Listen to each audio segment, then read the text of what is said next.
Happy 2024, everybody. Now, I've been absent because I've been busy doing nothing. Pretty much quite literally the last week, because I've just got better from being sick, which has been quite a reminder of how health is certainly wealth and should never be taken for granted. Now I'm feeling a lot better.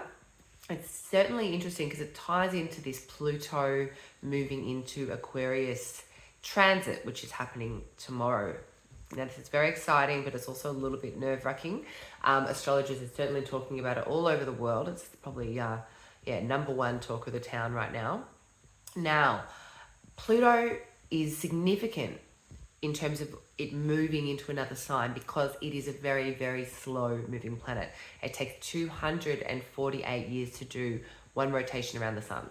So when it does come to a fresh new sign, it's going to start to assert its influence on the qualities and the significations of that sign, okay, or the things that sign represents in the world. Now, Pluto's been moving through Capricorn since 2008. Now, in 2008, we saw the global financial crisis. We saw the stock markets crash. We saw, and since then, we've seen changes in the structures of our life. Okay, we've seen changes in governments. We've seen changes in organization and the way that we work. Think about how we've gone through these big transitions around working from home. That was certainly not a thing back in 2008. And now how many of us work from home? There's been huge changes. There's been big changes to the way we actually manage resources and money. Okay, Capricorn is definitely connected to money, as well as who manages or who has control of money. Now, obviously we know that, or maybe we don't know, but the world is kind of under the control of a few, major players, okay, the 1%. Now, as Pluto has gone through Capricorn, I think that's become a little bit more out in the open. People have been a bit more aware, okay? So sometimes Pluto can bring things up so that they can become healed, or it can be catalyzing or bringing out like a catharsis of sorts. Now, the Pluto energy is destructive, okay? A very famous, lovely astrologer called Robert Hand, who wrote a book many moons ago called Planets in Transit, actually describes the planet Pluto like the Hindu god Shiva. Now, Shiva is the destructive god, okay? But he's also the god of creation. And so the thing about Pluto is it doesn't just destroy, but in the ashes or in the kind of now space, I guess you could look at it, we have space for creative energy. We have space for something new to grow. So don't be afraid of these kind of parts of yourself, or parts of your life that might feel like they're coming to a close, or that they could be in a metaphorical death of sorts. Okay, I think I felt like I was dying the last week as I was flat in bed, just like sweating my ass off and in a fever. So I personally have actually got Pluto at 0 degrees, my ascendant's at 0 degrees of Aquarius. So as soon as Pluto hits in, and it's applying that pressure right on my ascendant now. Now the ascendant is the vitality. And, you can see that has definitely mobilized a fair bit of catharsis. Now, sickness is not just a physical thing. It can be emotional connections, okay? Chinese medicine is a very big proponent of this, because all of our organs are connected to different emotions, okay? They have different emotional overlays. Now, I actually did a very platonic exercise yesterday.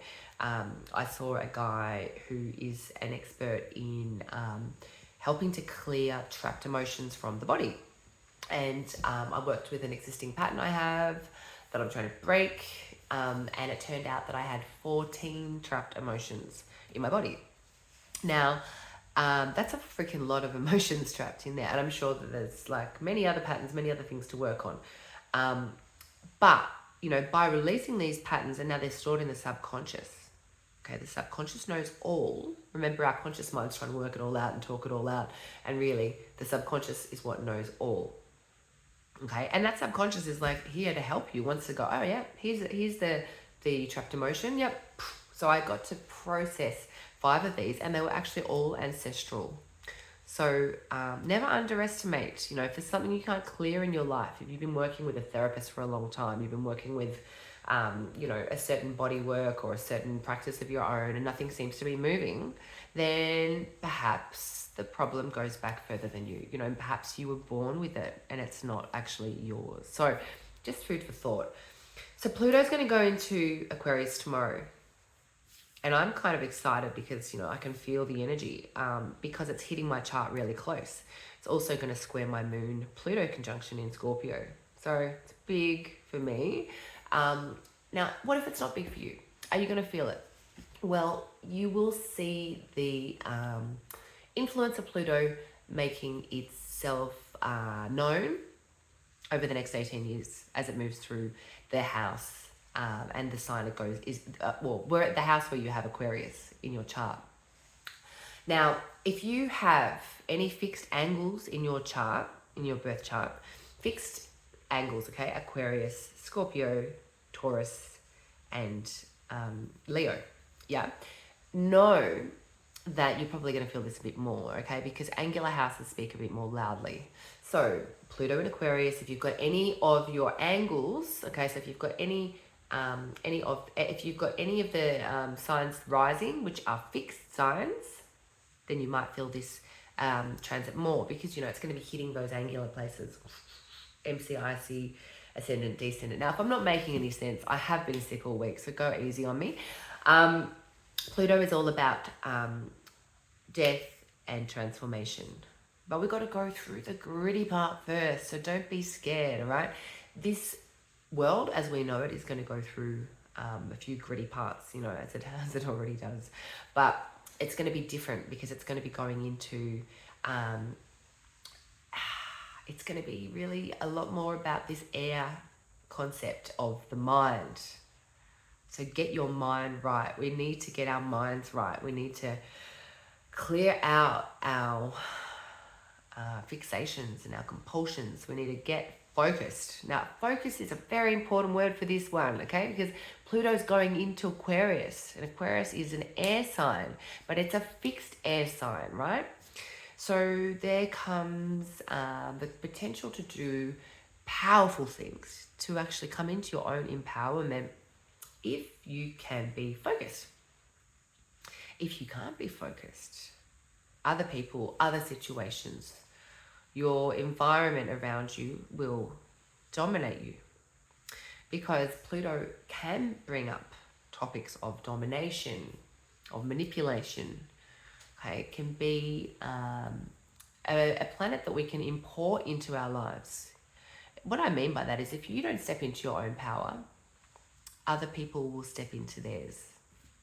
And this is not about being a bully. This is not about stepping on other people before they step on you. This is definitely not the vibe. But this is about filling your own kind of body and your own energy with a sense of your own power,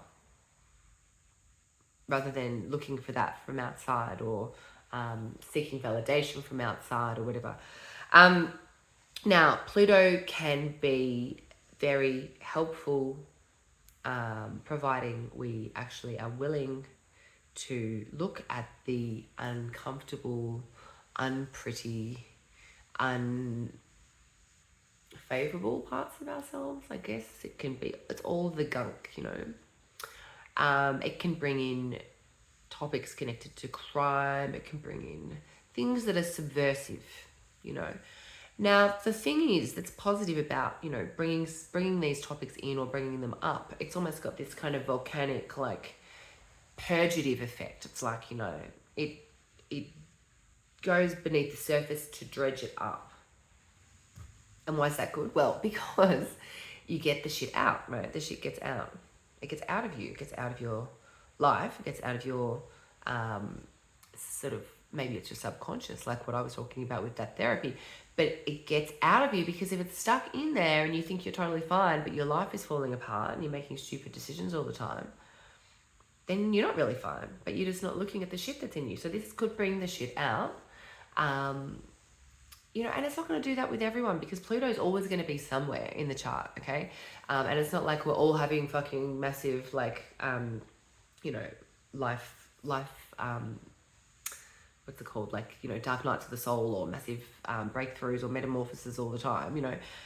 But the people who are going to feel this the most are people who are seeing this, like, tie into their natal birth chart. Now, if you've got it on your ascendant like I do, well, you're definitely going to feel it. If you've got it on your moon, your sun, you know, any planets, you're going to feel it. Now, if you've got it on it, like as in by conjunction, so anyone who's an Aquarian, you know, especially in the early degrees of Aquarius, you're going to feel it. If you've got anything in Scorpio, especially the early degrees of Scorpio, anything in Taurus, early degrees of Taurus, anything in Leo, early degrees of Leo, then get ready, because you're going to feel it. If you have things in trine, you know, like maybe you've got something, say, in an air sign, like Gemini or Libra, Pluto might be trining it if it's in the early degrees. This is not going to be as intense, but it could still be like a deepening aspect where you're kind of maybe more interested in going deeper than you were before. You know, maybe you're more interested in discovering what lies beneath, you know, in terms of investigating yourself better, or understanding trauma, or wanting to get to the bottom of things. So a few final warnings with Pluto and suggestions is to work on yourself first, okay? Do not use this energy to kind of try and tell other people what they need to do. I know, no, I'm not trying to tell you what you need to do, but I guess part of my role on this thing is to kind of give you a little bit of insight. So hopefully it's not coming across as that. But work on yourself, because when you do that, you will actually get like rewards. Like Pluto will reward you, because you'll feel more powerful, but it will be genuine power, okay? And it will be personal power. And through that, you can really create anything, because remember that second part of the destruction is the creation, okay? So then comes that new thing, that part of you that grows into what you're here to be. And that is the most wonderful thing of all. Now, Pluto can also bring up some other, you know, things that we tend to hide or be ashamed of. So things like, it can bring up feelings of shame. I know I said be ashamed, but it could bring up feelings of shame. It can bring up feelings of, like deep, buried pain, jealousy, compulsions, addictions. All these things can come up, okay? So, you know, if you're getting affected by this Pluto transit personally in your life, then you might want to get some support. You might want to do some work. Now, different people need different types of therapy or different types of practices. I've got some ideas on that. So if anyone is really struggling with this transit, you can definitely contact me, and I will point you in a couple of directions that I'm currently like researching and things that are working well for me. But again, one size does not fit all, and what is working for me is not necessarily going to help you out. So I hope it does at least give you a little bit of a guide of what to expect. Now, finally, on a global level, you know, this is an air sign. Aquarius is all about humanity. There's going to be rapid changes in humanity. It's going to be connected to the growth of artificial intelligence. Okay, Aquarius, it's an air sign. It is definitely, we even saw this last year, just in that few months of like the speeding up of AI. And now all of a sudden it's like we are pretty much going to have Aquarius, Pluto in Aquarius for the next 18 years. We have a small little bit of a retrograde from September to October this year, where it goes back into Capricorn just for a final little bit, and then it goes all the way in for a very long time. So this is going to really be important, and I think what this is going to hopefully bring is you know, more independent individual ways to connect. Okay, it's going to be obviously things like, you know, a lot more technology. Okay, it's going to be different ways to use technology, personal small kind of communities popping up, you know, with different individual purposes. Okay, it's not just going to be about the big corporations or the powers that be kind of controlling. It's going to be more individual. This, you know, this community here, this community there, which I think is going to be kind of exciting. Now, things like surveillance, unfortunately, are going to skyrocket because surveillance, when we're thinking about the element of air, surveillance is all about that. It's all about that being sort of watched, you know. It's like that mental computer techie creepy fucking robot. I mean, that this stuff is indicated in this era. So what do? I mean, I think that we're going to have the power of the people. Okay, Aquarius is it represented as it's a human sign, okay, because it's represented as a woman pouring the waters of reason onto humanity. So let us, like, I'm just going to wrap it up here. Let us be reasonable. Let us come together. Let us support each other, and let us stand in our own power. I wish you well, and I'll be back again soon.